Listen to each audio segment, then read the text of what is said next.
Blog Talk Radio.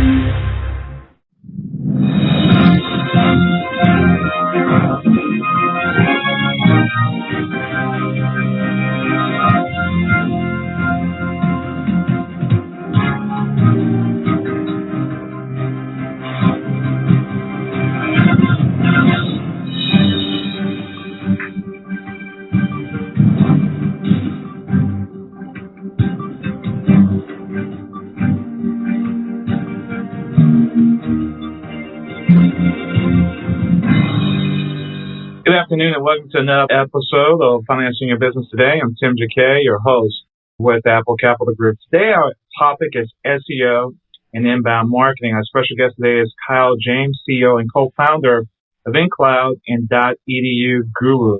Kyle, welcome to the program.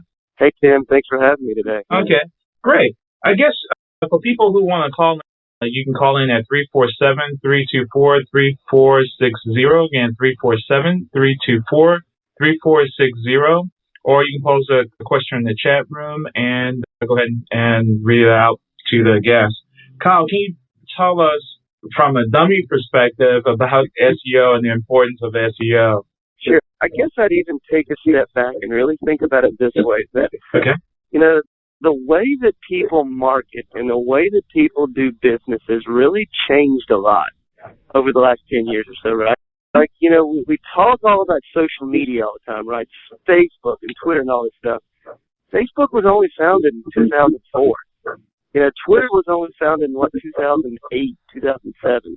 These things haven't even been around that long, but they've totally revolutionized the way we watch TV, socialize, and interact with people, right?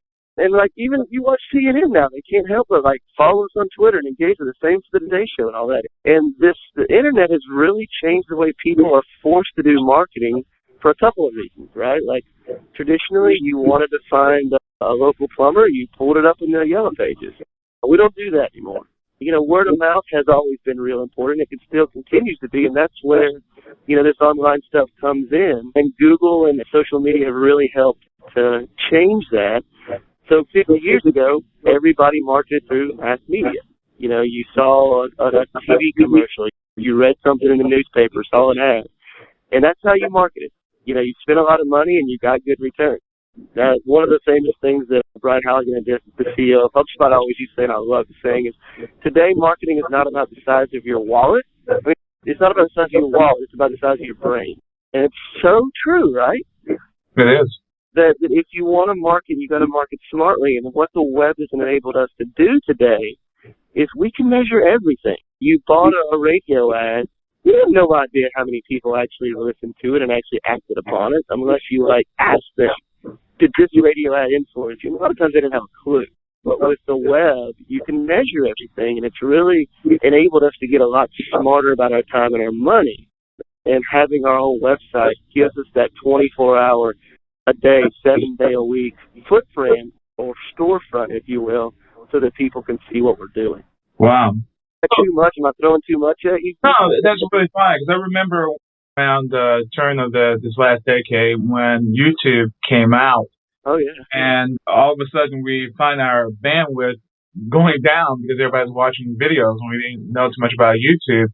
But just even the power of YouTube, see something visually that anybody can create on their own. And the silliest things are becoming more effective. But as you mentioned with Twitter and Facebook, you can't measure them and you really can't measure them. But, you know, if you have a website, I guess it's in your best interest to have those. But if you play a part of this whole pie of SEO, how do you put all these pieces together? I know you can measure it, but how do they all intertwine with each other for SEO? That is the million-dollar question, right? Everybody's like, you got to do social media. You got to be on Facebook. And, you know, 10 years ago, everybody's like, you got to have a website. So everybody threw up a brochure. And now it's like, how do you get this engagement on your website and in your online presence? And to me, it all comes back to that storefront. And because search engines are so important to everything, and with the new updates and things that they're doing to them now, especially Google, social media is becoming more and more ingrained into search. You know, you can't just have a brochure up for your website. It has to be an engaging site with content that's updated on a regular basis. And when we talk about content, the easiest way to produce content is blog, right? Even from that, what do you tell about it? And what do we share in social media? Well, a worst case scenario, you're like, oh, we need to do social media. If all you're doing is, sharing, syndicating your blog post into your Twitter and Facebook, well, doing half the battle right there. Because think about this. If you're a business, you can't sell someone your product or your service on Facebook and Twitter, can you? No, you can't. You got to get them back to your website, right? So all you're doing is tweeting at a bunch of people and sharing a bunch of other people's content. You're not actually getting them back to your site where then they can then take that next step. So step one is always getting them to your website. And that's where you really got to think about all these other channels, whether it's social media or search engine. How are we driving people to our website?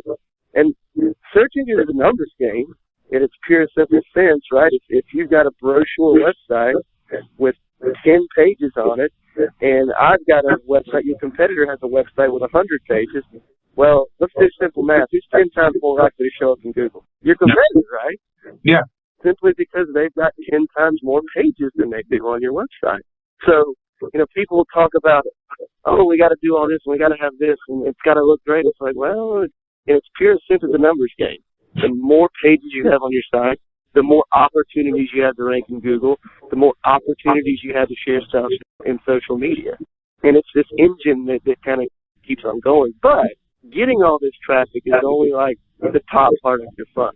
And I love this story, it's for most businesses that I've worked with, especially small businesses, their biggest challenge is getting traffic to the website. It's like, how do we get more traffic? And it always comes down to 100% of the time, create more content. I love the movie Field of Dreams. Have you ever seen Field of Dreams with Kevin Costner?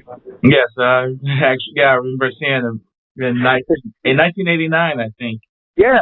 Here's this crazy guy out in a cornfield that has this dream of reconnecting with his dad, and then if you build it, they will come, right? Mm-hmm. And he builds a baseball field, and they come. And literally, the same is true for your website. If you build it, traffic will come. If you create this more and more content, more and more people will come to it, and this snowball effect will happen. It doesn't happen over time, and you might have to mortgage the farm to do it. He was able to get everybody in the whole local area to come and watch baseball. Wow, it's a good analogy by building it, and it all starts with a website. And once you have a website, and you mentioned that you have to create content. Now, for a big small business owner, you have management, you have finances, you have employees, you have marketing, you selling, and doing all these other things. Even from the smallest one-person operation to mom and pop to a small business of 30 employees. And the time to what you said is creating this content. So we have this site. I have my 5 pages that are built. You can build them cheaply anywhere now from all different types of providers. But now you have your 5 pages. Now how to go from there? You can't crank out content over and over. Is there places that you suggest we can go get content to help me feed my pages, or what do you advise? Yeah, there are some of those out there. Some of what they call kind of content networks where you can buy content. Just to throw a plug out there, Steve Lazuka, one of my buddies, is a CEO over media, and it's Zerys, ZERYS.com. It's one of those content marketplaces where they have thousands of writers, and you can buy content from different areas of expertise, and you can literally get a blog post for 500-word blog post for $15. Dirty little secret there. I've used that quite a bunch myself. And what's it called again? Zerys, ZERYS.com. Okay. So that's one of those. But it really comes down to this, and you have to think of it this way. You're the expert, right? Whether me, what we do at New Cloud is we sell interactive campus maps. I'm the expert on that. It doesn't always make sense for me to pay someone else to write the blog article or tell the content that I'm the one that's the expert on. And for a lot of business owners, they think, I don't have time for content. What do I write about? The simple example I always like to give is take a chimney sweep, right? It's for granted that they know all these things about sweeping chimneys out. whether it's when is the best time of year to do it, how often do you do it, what are problems what are things that I've got, this problem, what is the cause of it? That's all brilliant content that you could be creating. And the simple answer is, what are the first 10 questions that prospects ask you every time you talk to them, right? Every company, every salesperson can tell you there's 10 things that people ask us over and over again. It's the first 10 things they ask them. There's your first 10 blog articles right there. Wow. Because for every person that you talk to ask those, there's probably, 10, 100 of them, 1,000 of them that go to Google and search for it, right? And guess what? For every person that you're telling directly, there's potentially hundreds of people out there that could find you indirectly because you're providing this answer, you're sharing this content, and you're the expert. You just have to realize that. Okay. And just take it down to the basic form, even I would say if you can't keep a diary, is, get your son or daughter and dictate to them, say, I need to do these 2 paragraphs. This is what it needs to say, boom, and have them to kind of organize them. Absolutely. Yeah, and I know people that work with these networks like Xeris, and, they have 5 minutes while they're driving in the car, and they offer their services where you can just speak into a phone for 5 minutes on the voicemail, hit record, and somebody will put that into an article. Wow. So you can call into a number and do that, right? Yeah, they have, or you can, save a recording or film a YouTube video. We were just talking about that earlier. That's even more authentic because people can. But yeah, getting that content, because the biggest, most important thing to remember is you're the expert in what you do. Otherwise, you wouldn't have a business on it. That's why people buy your product, right? Okay, so now we got. You just got to make sure they know that. Okay. Now, you have this point here, we have the content here, and then we mentioned, I think, earlier regarding the video. So even if I'm just with a regular camcorder, if I'm doing in particular how to sweep a chimney, how to light the fireplace, whatever, just videotape that for like 5 minutes, and that considered content as well, and you can post it on YouTube or something, or your website? Absolutely, that's content. I would always recommend when you do shoot a video, always embed it on your blog and get some sort of text underneath it, because the important thing to remember there is Google is your dumbest, blindest user. They can't always interpret a video. You want to make sure that they have the text you can see. But the flip side of the coin to remember, YouTube is the second largest search engine in the world, meaning more people go to YouTube and search for things than they go to Bing or Yahoo. So it's, having video is really valuable and important too, because it's another channel that people can find you. Okay. So now we have a website. Now we have some content.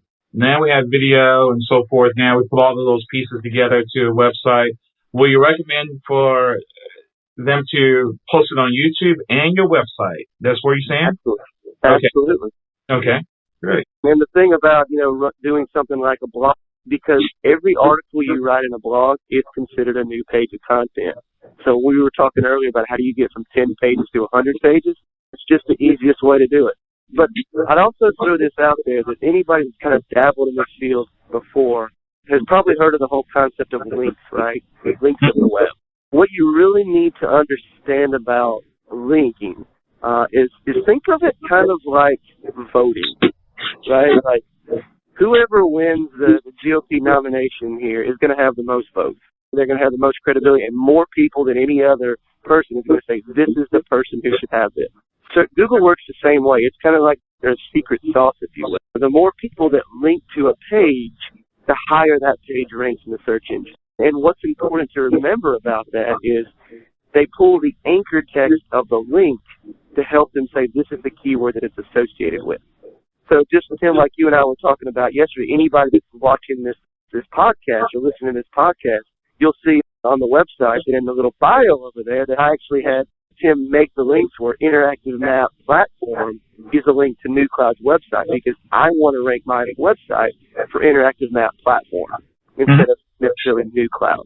So, links of the web are very important, and you're probably thinking, how the heck do you get links? Well, it goes back to that same philosophy. If you build it, they will come.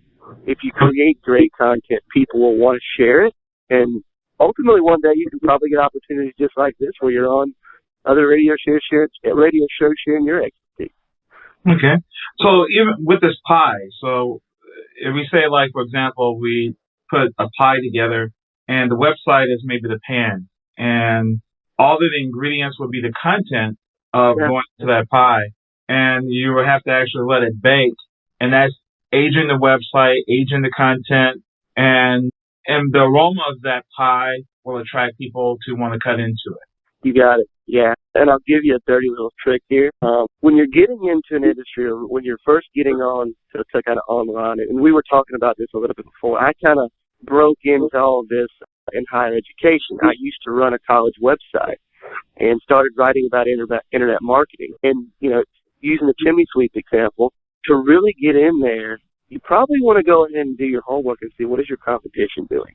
Who are the other chimney sweeps out there with really good websites feeding content? And remember, copying is the highest form of flattery. If those guys are doing things that are working really well, you probably want to copy. But you also, those are the people that you want to build relationships. Meaning, me getting into higher education, I found out who the other higher education bloggers were and started leaving lots of comments on there, showing that, hey, I knew what I was talking about too. I can be a value-add person in this community. And, to be the movie star of the industries, if you will, you've got to associate with the movie stars of the industry.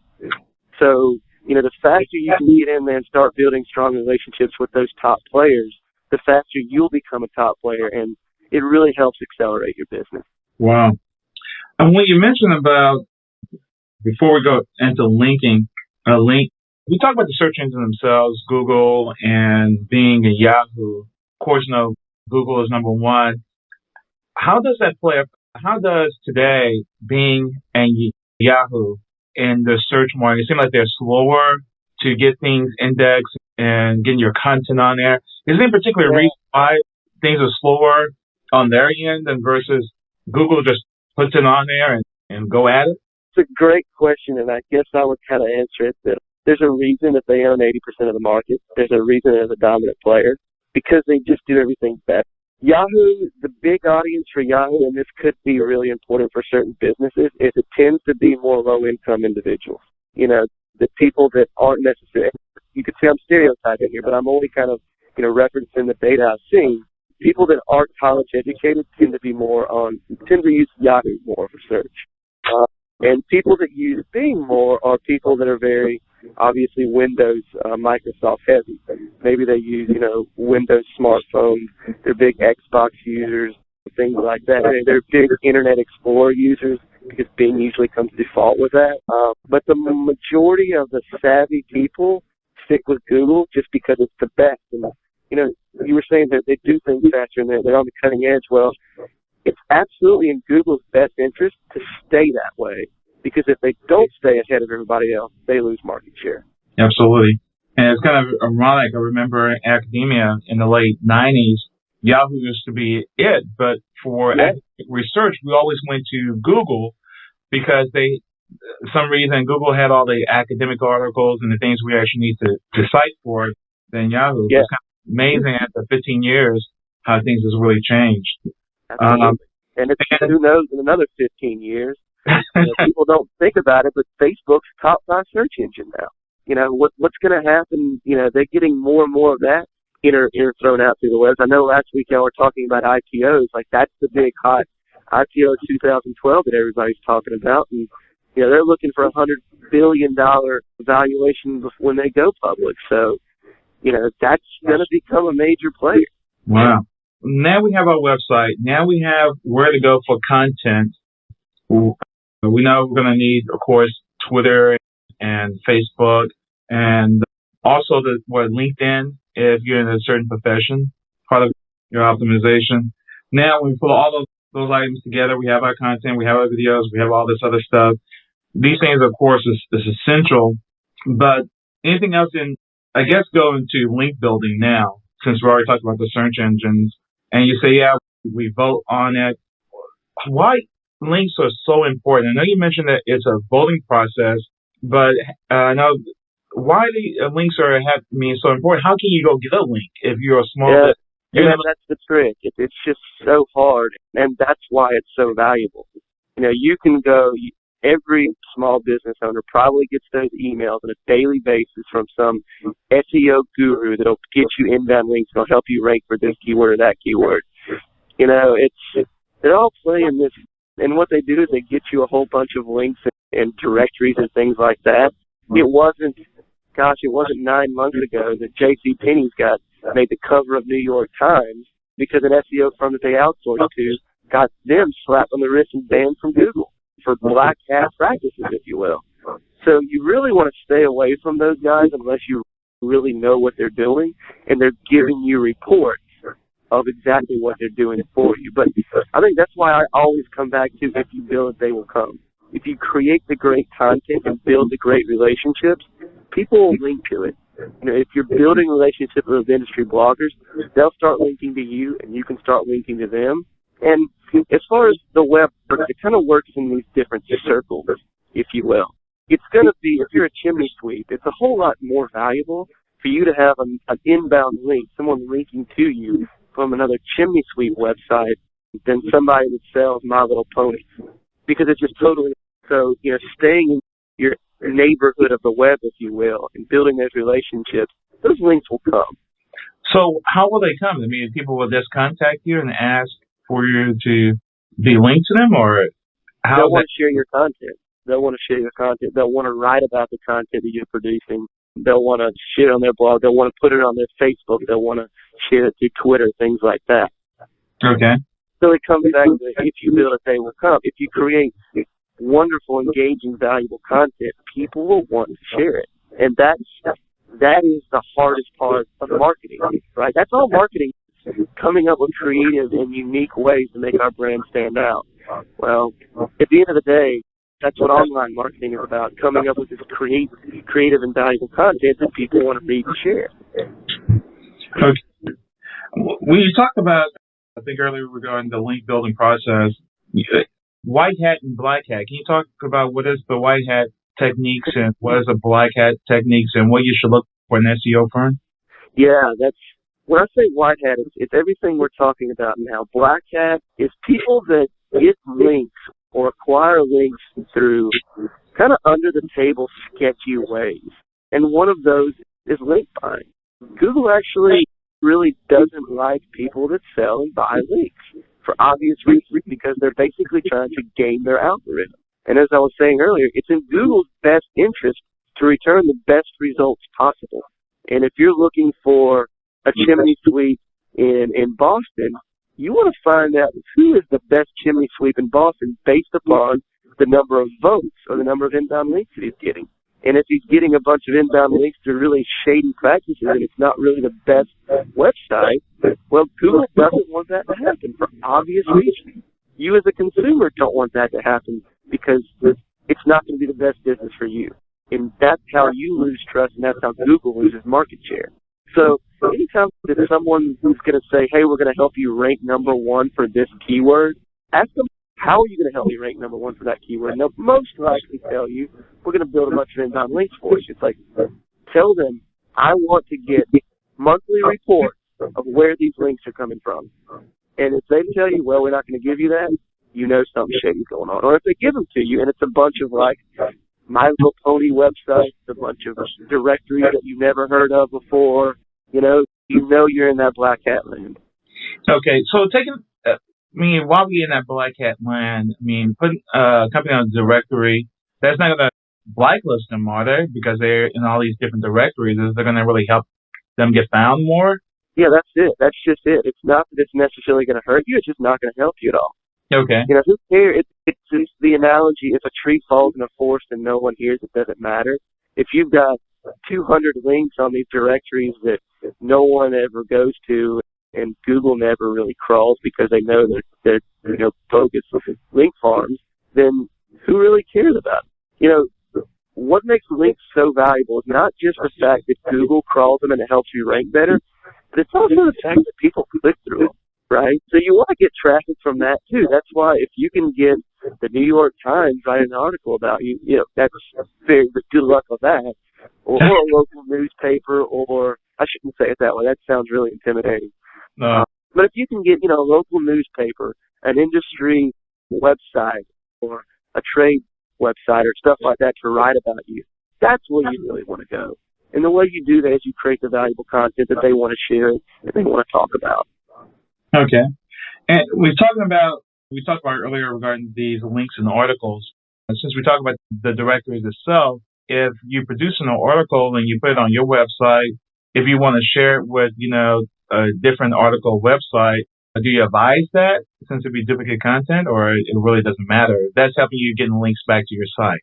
Yeah, the duplicate content question is one that always comes up, and I guess I would say duplicate content is not good because it splits your authority. Meaning, if Google is going to associate the credibility or the credit for this article in two locations, it's not as powerful as if it was going to associate all the credibility in one location. And I can tell you, any day, I would rather have all that credibility be on my website instead of me splitting it with, some free press release service. Okay. So with the article itself, and you mentioned the free web release, like for example, if you did a chimney sweep and you giving your video out there already, and of course you want to post it to YouTube, and hopefully that'll come back to your website. But if you take the article on how to do something and syndicate it, is that going to really hurt you if it's pointing back to your website? You want to point back to your website. Yeah, Okay. Syndication is okay. And I guess what I would say is if you were going to take an article you'd written previously on your website and put it in a trade magazine or put it, on someone else's blog as a guest blog or something like that, just rewrite some of it.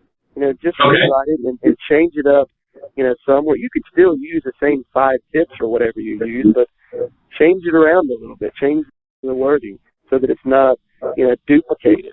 Continue to try to add value where and that's really what Google wants. Google's not trying to overthink this. They just want to provide something that's valuable and try not to do it in the mechanical. Okay, I follow.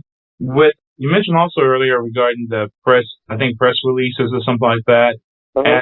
As SEO project to do, does these websites, wire service like MarketWire, PR Web, PR Newswire, when you do your press releases, those things actually helps as well, or? Yeah, I would say I love press releases, but here's the way I do it. One, I write the press release on my website first, whether it's in a newsroom or on a blog. Two, I take the press release and I change it a little bit. A lot of times I'll just have like the first 2 paragraphs or 2 in it, try to keep it really short, and then link back to the original press release on my website, so that it's still getting credited to my main website. If people want to learn more about it, they'll still come back because, once again, somebody cannot buy your service or your product in a press release. You've got to get them to come back to your website.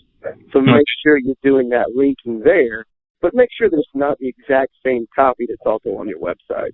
Okay, so you can kind of double leverage it by getting it on your website and some variation of it out on the web. So it's double bang for your buck.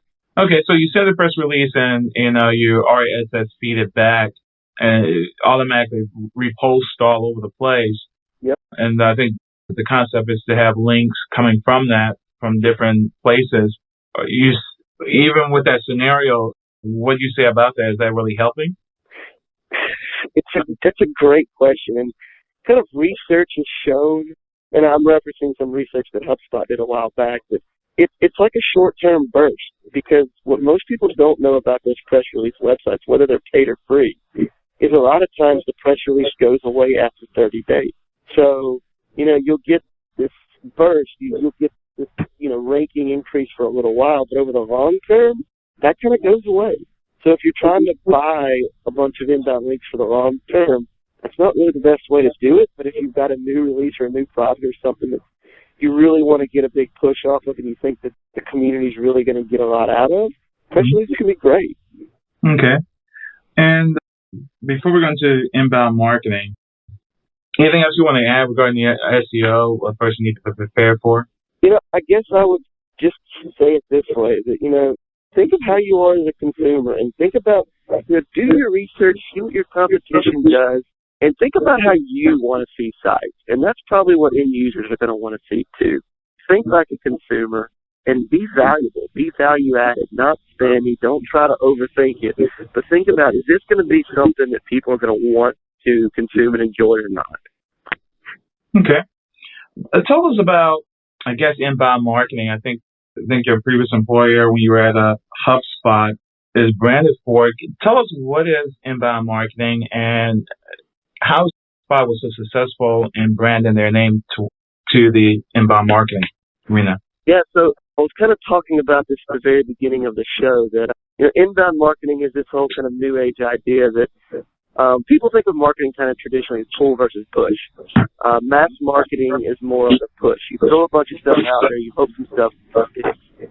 Pull is more about you create value and people want to share what you're doing and want to come find you. So when you're creating all this content, all this value on your website, people are searching for it on Google and they come find you. People are wanting to share it on social media and their friends come and find you. So it's inbound, inbound leads, inbound content, inbound marketing. People are finding you instead of you going out and making, each sales rep making 100 cold calls a day. You've got people coming to your website, consuming your content, engaging with your brand, and filling out a form to, do a free trial, download a white paper, get a kit, things like that, where then you have these inbound leads that you're talking to someone who at least has an idea about your brand, probably interested in your service or product. Okay.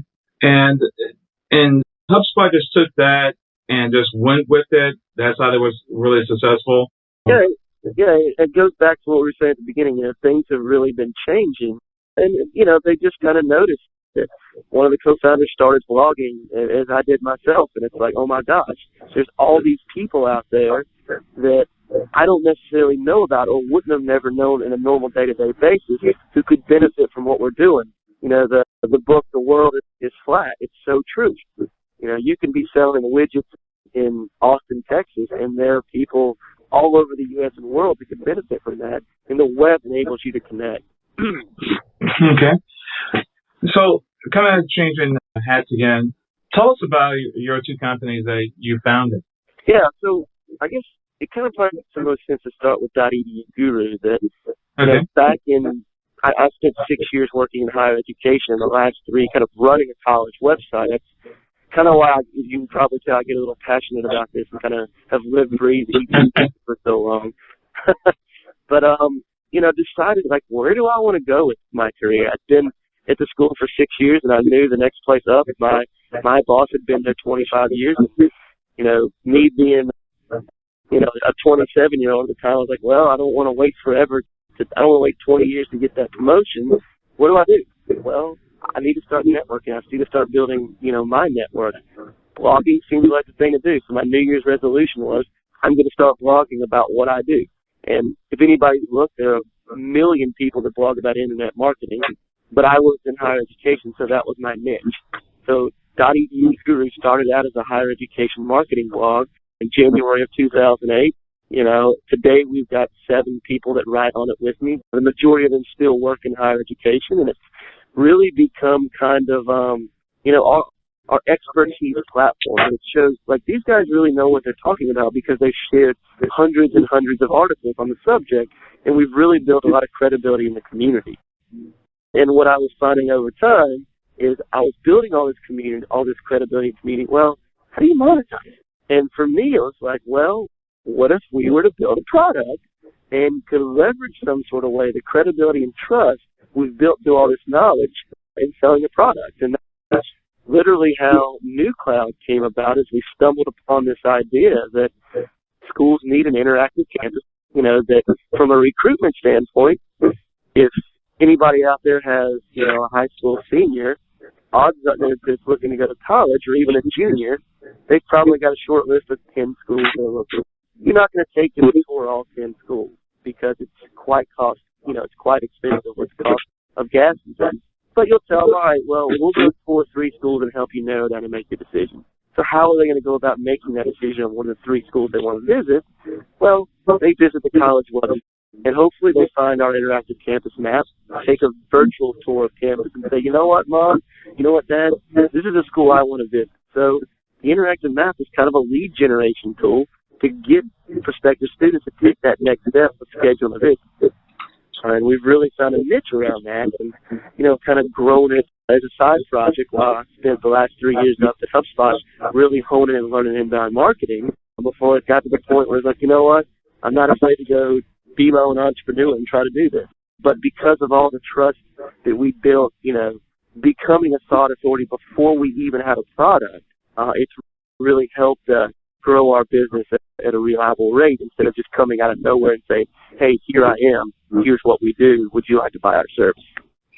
Wow. So if you you have a college senior, which a lot of parents are looking and a lot of seniors are looking at colleges to go to, so they can go to your website. Is the New Cloud or EDU? They want to look at the interactive campus maps. Those are actually on whatever college they're looking at website. But if they want to check out kind of the website for our services, it's newcloud.com. It's NU Cloud. Yeah, I think there's a link on the podcast there too. But .edu is spelled just like it sounds, POTEDUGURU.com is the higher education marketing blog. Wow. They're kind of two different entities, but they both kind of target the same audience. And when you've been, you've built this connection and built these relationships with hundreds of people all over the U.S., and then you come along and have a product, maybe they're not going to buy your product, but you've already got that word of mouth effort already started. Okay. Wow. Lastly, I think regarding SEO and inbound marketing, if you wrap them up, what should the person do? The top 5 things they really need to do. They built their website. They have their social sites, Twitter, Facebook, LinkedIn, and a few others. If you pull this all together from SEO and inbound marketing, and if you look at even your niche, which is education, pulling that to wrap them up all together, what's the top 5 things you think a person should look for and they should do? Yeah, I think, like we were saying, it all comes down to blogging. And I spent years as an inbound marketing consultant, and people ask me all the time, if I've only got half an hour a day, what do I need to do? And 100% of the time, it's like, if that's all the time you have, you need to be creating content. Everything else is fluff. If you don't have that content on your website, nothing else matters. And a good buddy of mine, Marcus Sheridan, who, if you look him up on Twitter, his Twitter handle is The Sales Lion. This guy ran a pool company, and through the recession, grew, hundreds of % over through inbound marketing because, he really established himself as the expert in the pool business because they wrote content all about that. And he'll tell you, people ask me, how do you find time to write content? He's like, well, let me ask you this. How do you find time to pay your employees? Like, you have to pay your employees. There's no doubt, you have to pay them. The same thing's true for creating content. If you're not creating content, you're not going to grow your business and be able to pay your employees. And if that means that you've got to spend nights and weekends to balance the budget to figure out where you can get the money from, you've also got to spend those nights and weekends to create that content. He does a whole lot better job of telling that story than I do because I believe it so much I don't have to be convinced. But that's by far and away probably 1, 2, and 3. 4 and 5 have to be, you've got someone to your website, they're consuming your content. What is the next step? Meaning, do you have those offers in place where someone can, take the next step and download some sort of a white paper, do a free trial, get a free estimate of your service, whatever it is. And I do not mean a contact us form. Contact us form, nobody fills out that. The only people that fill out a contact us form are those SEO spammers I was talking about earlier. Your customers that are complaining about your product. It's true. It's true. I'm trying to sell you something or someone that's complaining about something. But if you've got, those other conversion forms, you're getting those leads coming in, and you want to make sure you've got those offers, those call to actions spread out throughout your website, on your blog post, on your homepage, on different things where it makes sense so that you're getting people to your website, they're consuming your content, they're building that trust, they're taking that next step to saying, hey, I'm raising my hand. What you're saying is interesting and valuable. I think you can help me. I want to learn more. And then you've got their email address, you've got their phone number. They've already opted in and said, I want help. You make that connection, and it's going to be 100 times more successful than a cold call, and a lot of times they're going to be happy you called. Wow. It changes. It's a total game changer from a sales standpoint. I tell you, as someone who did telesales for 6 months at HubSpot, I just wanted to learn how to do sales. It's a total different conversation when people know that you can help them. Great. Now, you mentioned the white paper, and once the person, you can create a white paper, which is creating more content on a particular product or service, whatever. You're an expert, your expertise on this. And I know I've seen some sites, okay, in order to get the white paper, you have to give up some information. You still recommend the person needs to do the same thing. You fill out the form, and then you get the white paper, or you just get the white paper and see if it funnels through inbound marketing that way. It's a great question, and it comes down to two things. Like, one, what is the purpose of the white paper? Is the purpose of the white paper to, one, drive leads for your business, or is the purpose of the white paper, two, to generate more buzz? Because, white papers, research, things like that can also be very, very great pieces of content that people want to link to, right? Create this great research report. Other people on the web, when they write articles, will reference your report and link to it. They're going to be a lot more likely to link to it, talk about it, if it's something you freely give away. So it really comes down to, where are you in your business? Are you someone, is your challenge driving more leads or driving more awareness? Wow. That's a powerful statement. Like you mentioned, content is king. Content is king. Lastly, when you go and look for a SEO company, just to recap, what things you need to look for, because, people get taken advantage of. They don't know, if a person gives me a report, they might be coming from a black hat perspective, but I really wouldn't know. What would you advise them to do if they're looking for an SEO company? And, there are companies that will give you free trials. Some companies will charge you from the bat $2,000 and $3,000 and $5,000 a month for reputation and so forth. What do they really need to look for as a business so they won't get taken advantage of? Yeah, I just wrote an article on this the other week on .edu talking about why anytime anybody goes and works for the vendor, the first place you need to start at is, what is the goal of this project and what is the return on investment? So when you're going to find an SEO company, what is the ultimate goal that you want to have? And if you tell me that ultimate goal is, I want more traffic, I'm going to tell you, who cares? Who cares if we go from 10 visitors a day to your website to 1,000 if none of those web visitors are actually doing anything? Meaning they're converting, right? So if it's a really good SEO firm, the main metric that you're going to care about, and you as a business can actually relate to, is, are they sending me more leads? Yes, they're giving me more traffic. Yes, more people are finding us in search engines. Yes, we're ranking for these terms. That's all great. But who cares if those people are buying?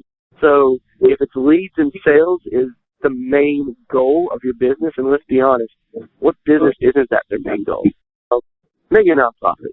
But if that's your main goal, then that should be how you measure the success of this SEO company. And they should be okay with that. Okay. And if a person wanted to take another route of trying to learn it on their own or train one of the employees, where should they go to kind of learn that? I mean, I guess once they get the understanding what SEO is about and say, hey, let me train one of my people to do this, and then I can, in the future, hire another company to take beyond that. But we need to understand the whole process and what we need to look for. Is there any particular places a person need to go to get trained? Or HubSpot's done a great job putting together all those resources. I mean, I keep coming back to my former employee here, but I can't say enough good things about him, too. I didn't leave on bad terms. I left because the entrepreneurial spirit in me wanted to go do my own thing.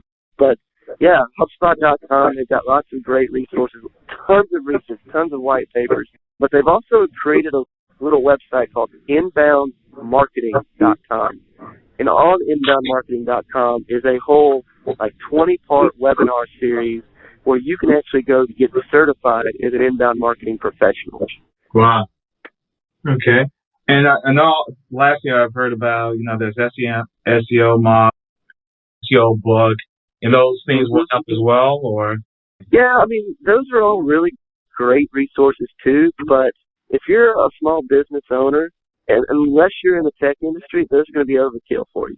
I I mean, Okay, I cool. love those services, but, once again, you're getting deep in the weeds of SEO, and you're not thinking about your ultimate goal, which is leads and customers. Mhm.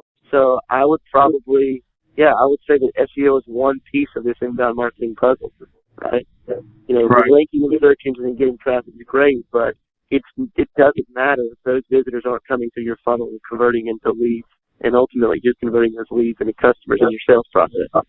Okay. And the very last question, if you said you had a bucket list for Kyle James, what would be your bucket list? Oh gosh, we were just talking about this today. My dream job still is and always will be to be the general manager of the Atlanta Braves. They're actually the town over today. My brother called me up and said, "Hey, Frank Corinne's here. Frank Corinne's the general manager of the Braves. Can you come?" I was like, "God, I want to meet him so bad, shake his hand and say, what do I got to do to take the job from you in 10 years?" That's my bucket list. I still want to jump out of an airplane. I've never done that. And spend a month in New Zealand. A little bit of a Lord of the Rings fanatic, and just watching those movies, seeing how beautiful it is down there. Wow. I'd love just to spend a month, like, backpacking across the countryside. Wow. That's something else, New Zealand. Well, I really appreciate your time, your energy, your expertise in sharing with us today. I think this is going to really fit a lot of people. And again, if they need to contact you regarding your two sites, how can they contact you? Easy. I mean, if you go to Google and search for Kyle James, KyleJames, you can't miss me. It's also, if you're on Twitter, Kyle James. If you're on Facebook, it's Kyle M. James. You can find me. You can't miss me. If you know my name and you have any idea what I do, I own the search engine results for myself. Okay. Well, that's really good. Inbound marketing. And the two companies that you have is New Cloud, nucloud.com, and EDU Guru. That's it. Okay. And your information, your telephone numbers is on those websites. Great. Okay, great. Thanks again for your time, Tim. And anybody, if I can help anybody, one of my passions, I love teaching. I love talking about this stuff. So feel free to use me any way anybody can to direct or point them in the right direction on anything. Great. Kyle James, really appreciate your time. Absolutely. Thanks again. Okay, it's been another production of the Apple Capital Group, Financing Your Business, and have a great weekend. Take care, Kyle. Bye-bye.